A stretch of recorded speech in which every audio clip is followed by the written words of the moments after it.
Time to fight fear with faith. Jody Paar is a survivor who is no longer staying silent. She and her guest will fuel you up so you too can fight fear. Uplifting and inspirational stories that will rock you to your core.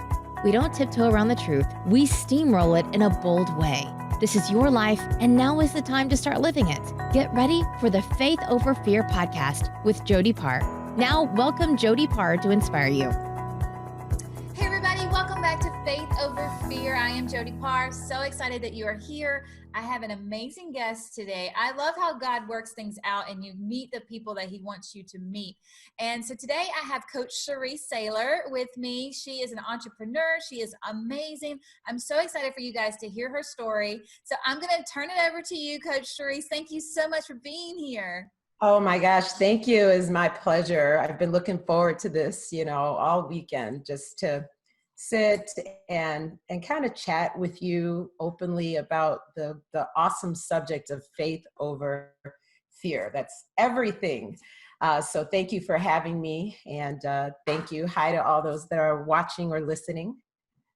Yes, absolutely. And she is a woman after my own heart, y'all. She has a big faith glittery sign behind her, and I'm gonna have to find out where you got that from, because I am in love with that. That is so awesome. And she also has a faith shirt on, so I'm so excited to hear all about how your life even changed. So Charese, tell me the first time that you ever felt fear. Wow, that is a pretty good question. I guess we never really quantify or sit back and think about those things. I mean, fear for us as children could be a dog chasing us, or something traumatic happens, and so you've got that PTSD that follows you, and you don't really know why you don't like dogs, for example, or why you don't like the water. But those little things that happen, I don't know that we always connect our first bout or facing off with fear. But I will tell you this, and I wasn't prompted. So this is good. This is probably going to be some good healing for me. Because as I say those things, I tell you, the feeling of fear, which causes one to fight or flight, because when you face it, you got to make a decision. I'm either going to fight this thing, I'm going to run. Those are really your only choices in it. And I would have to tell you that the base of how I was built up in faith came from a fear of my upbringing, just the everyday life I lived in. My husband, he says, you lived in what one would call emotional terrorism. You didn't know that if you stepped this way, it would be the thing that triggered the bomb, or if you stepped that way, it would blow the grenade off that would jack everything else up for the day or the month, And so living in, a lot of people live in dysfunctional households. I think there's dysfunction unless you're perfect, but it can become layered. And so as a young person, really early, I began to remember as our family unit started to break down, maybe in junior high, started to get more intense. There was always that connection back to that fight or flight feeling where you just feel sick to your stomach when you're facing parents fighting, or just a lot of traumatic, not so much life talk. Let me say it like that. We're supposed to speak life, but oftentimes there were days where there was no talk of life.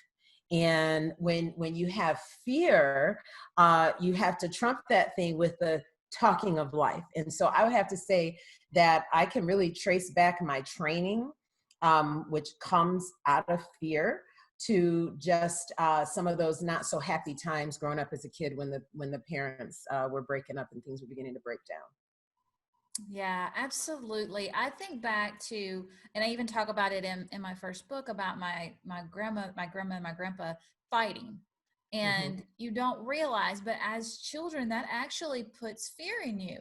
And like you were talking about, it's like that whole, like you're walking on ice and you don't want that ice to break. Like it's tiptoeing through it because you don't want, like you said, the bomb to go off, so to say.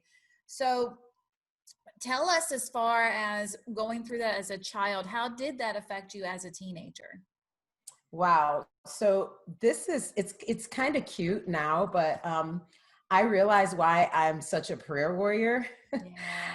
I would never be able to fall asleep unless I said these series of prayers. So as a child, I knew now I lay me down to sleep, and I'd say it in order. And then I would say the Hail Mary, the Our Father, the blessing, like the dinner blessing. Yeah. God is great, God is good, let us thank him for our food.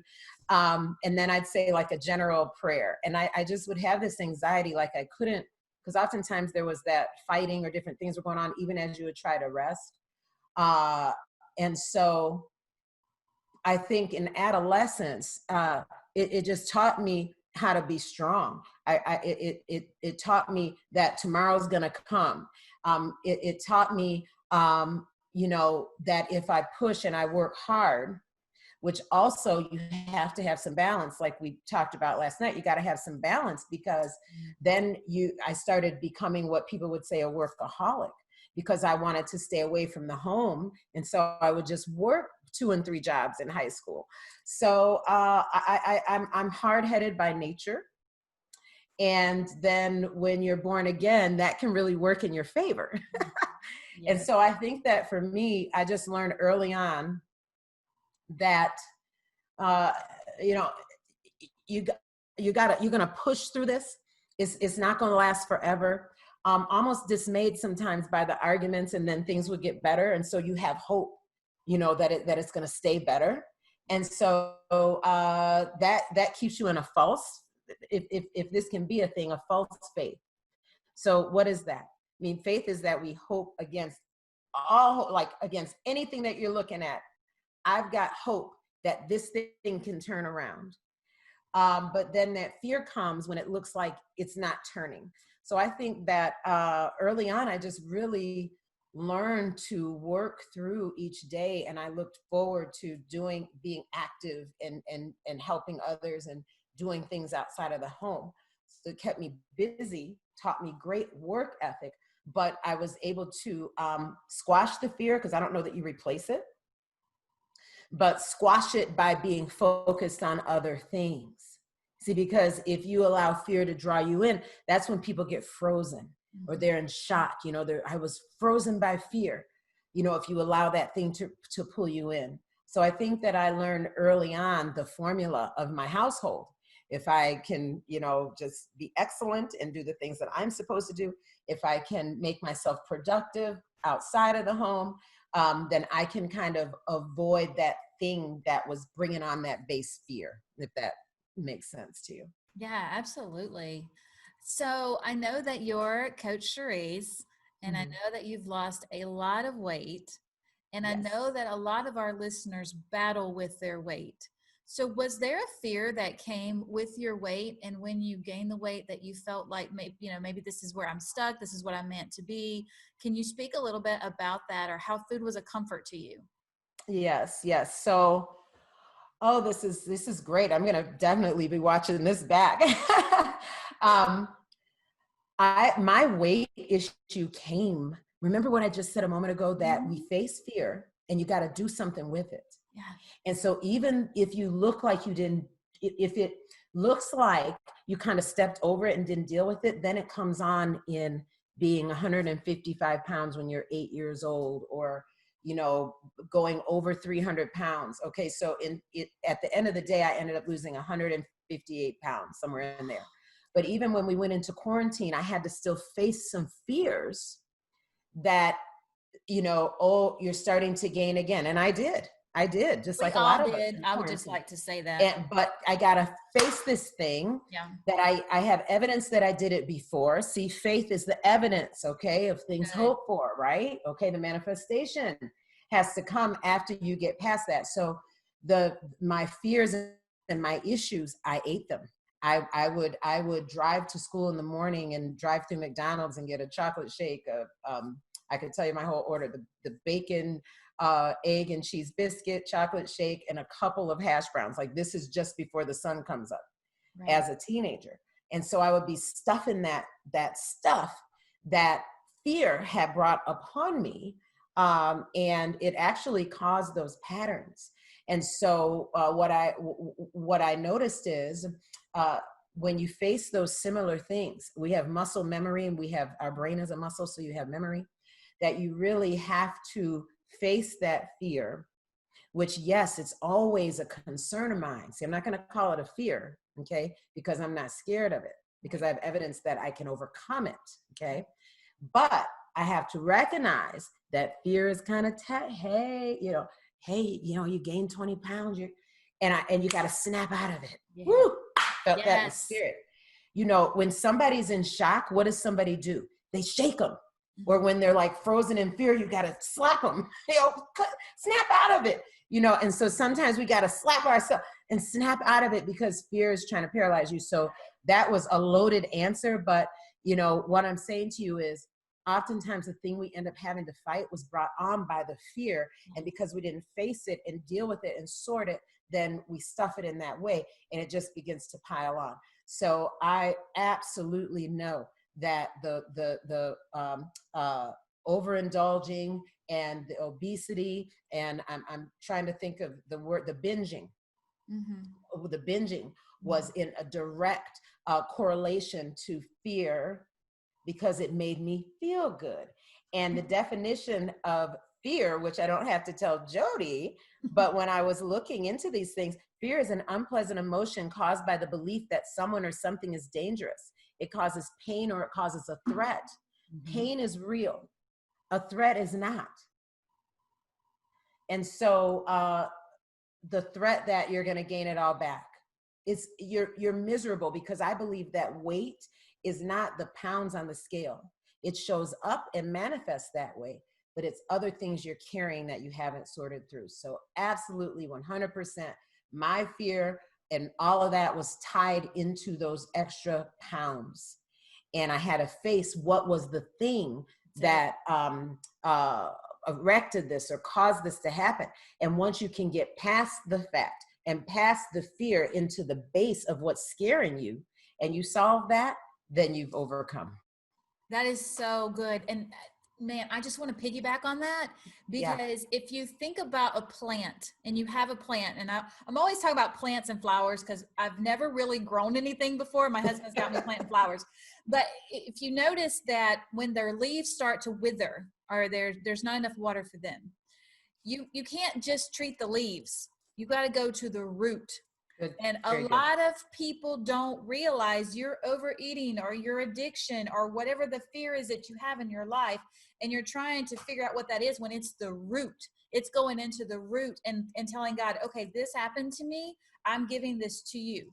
Because when we try to do it in our own power, it's not going to do anything. It's going to, matter of fact, 9 times out of 10 get worse. Mm-hmm. And the enemy knows our fears, and he will play on that. Just like you said, you're in quarantine. So he's whispering these little thoughts, and you have to fight back and be like, no, I will not accept that, and greater is he that is in me than he that is in the world. I will not accept that. So I think it's important that our listeners know that to have a fear is normal. But like you said, you have to fight back. You have to not sit there and be paralyzed. And I love how you said you got to shake yourself, slap yourself, whatever it takes to get yourself out of that emotion of fear. Because if not, you're going to sit in it. And then you're going to have emotions of sickness, like you mentioned. Yeah.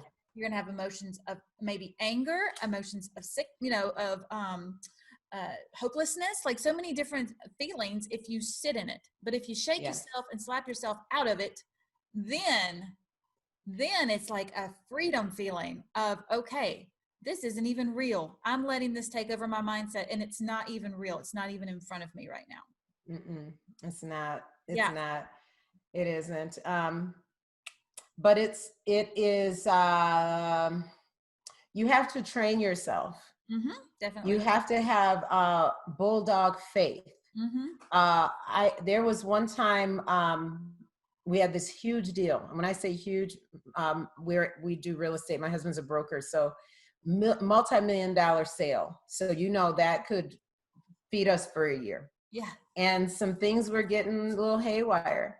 And I was just believing God because I knew what he said. I knew what we were planning to do. And I remember reaching out to someone like many of you, just coming to the podcast. This helps your fear. It helps condition your faith. When we say slap out of it or snap yourself out of it, oftentimes that's firing up a podcast or reminding yourself of the evidence of how you made it through before. You know, it doesn't just come, you have to put some effort into that. But I remember the deal was dead. But I was just believing God with everything. And they were saying it's not going to happen. But I called another faith walker. And he said, you got to have bulldog faith. He said, you cannot let go. And when I tell you, the people came to the closing hours later. This is a true story. And when the man came in the door, he said this to me. He said, Jesus must have visited your house. We were not going to do this. And I didn't plan on telling you this story, but look at this, Jody. I'm going to scooch over.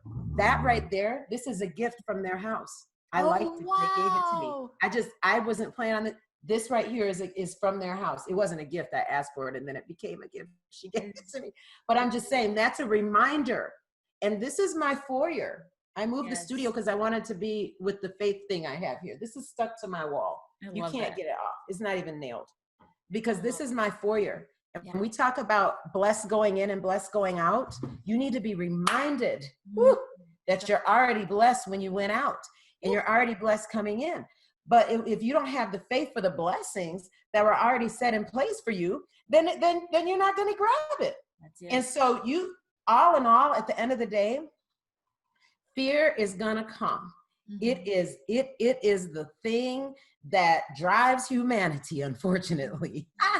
I'm scared of the virus. I'm scared of getting old. I'm scared I'm not going to have a husband. I'm scared my kid's going to be heathens. I'm scared. Okay, so, but we have to go back to the base thing that we have faith in. Okay, all that is true, but let me talk to you about the truth. Yes. And so I don't know what if I answered the question or what we were even saying, but you know, at the end of the day, you got to have this kind of crazy faith where people may not even understand you. That's when you got to dial up a Jody on the podcast. So you've got to listen to something. Encourage thyself in the Lord. Yes. Encourage thyself. So that's the main thing. Is you know, it's a fight, but what did the word tell us? It's the good fight of faith. It's a fight, but it's a good one. And sometimes people get beat up real bad in a good fight.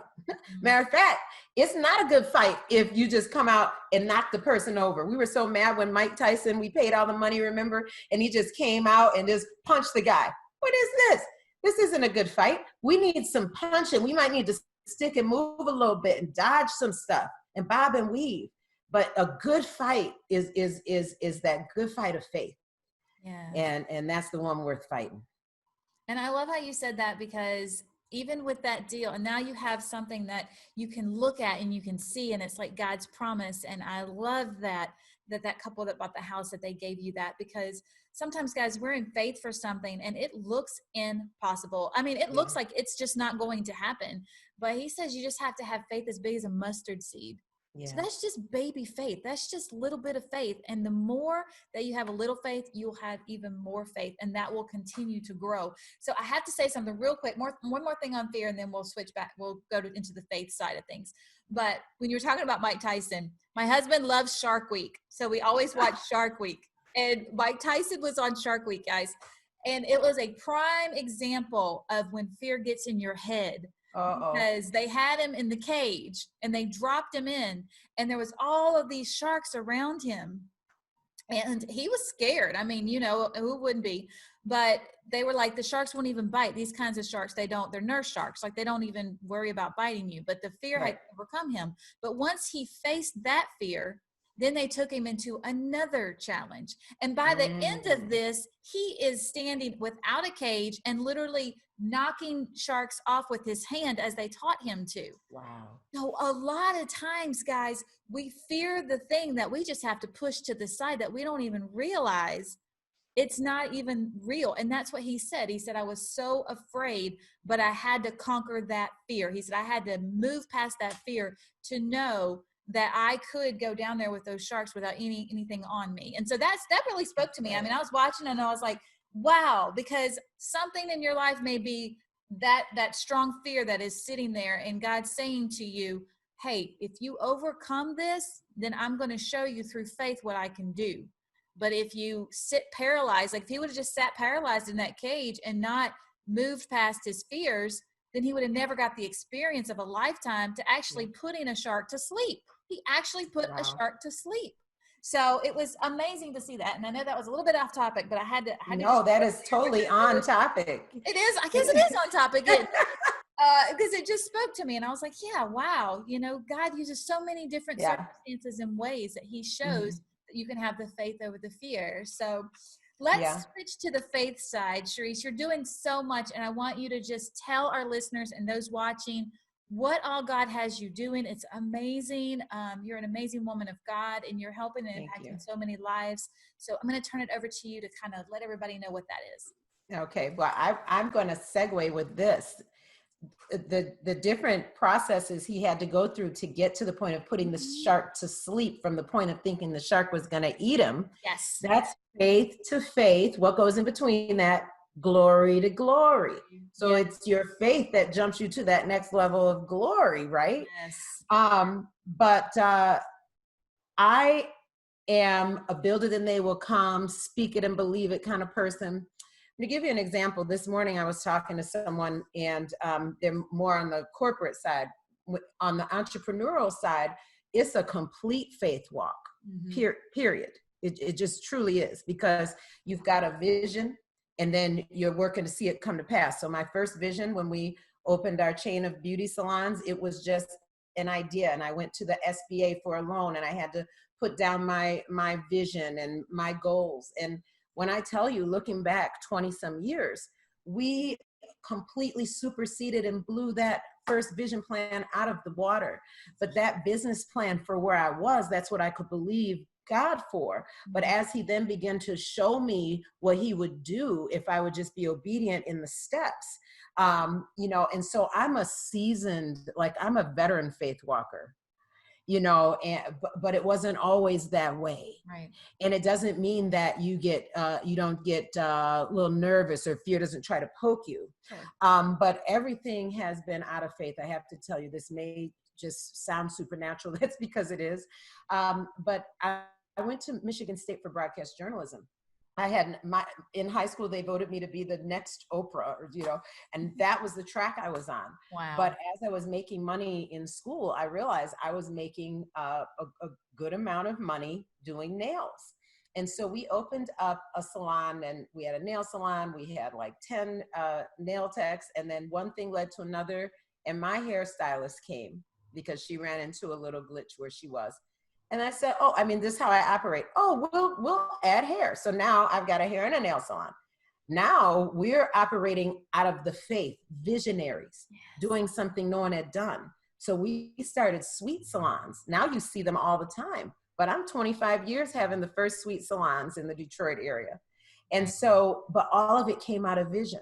So listen, dreamers, like physical dreams. I remember our first salon, it was a literal dream that the Lord gave us and showed it to us. I believe in those kind of things. See, because what is faith? It's believing. Yes. So I just told you we have hair salons. I told you a little bit about that. I've got a background in speaking. Mm-hmm. Okay, so how did the call come about in Coach Charese? Faith walker. I'm always going to talk to people. If I see you out, I might have this kind of conversation with you if the Lord tells me to do it.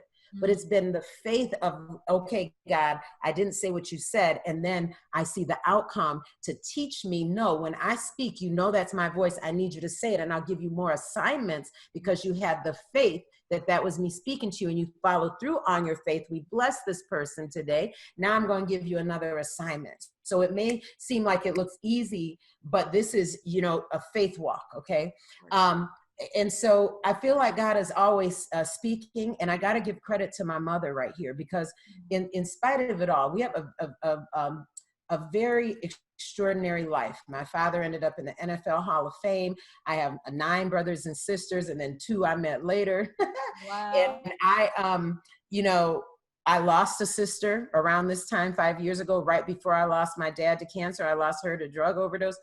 And so those are faith walks. When you go to the hospital and you lay on top of your sister, 5 years ago because Jesus did it. So I'm on the way to the hospital doing a quick study on faith, on raising the dead. I tell the doctor, let me see her. Don't say one word.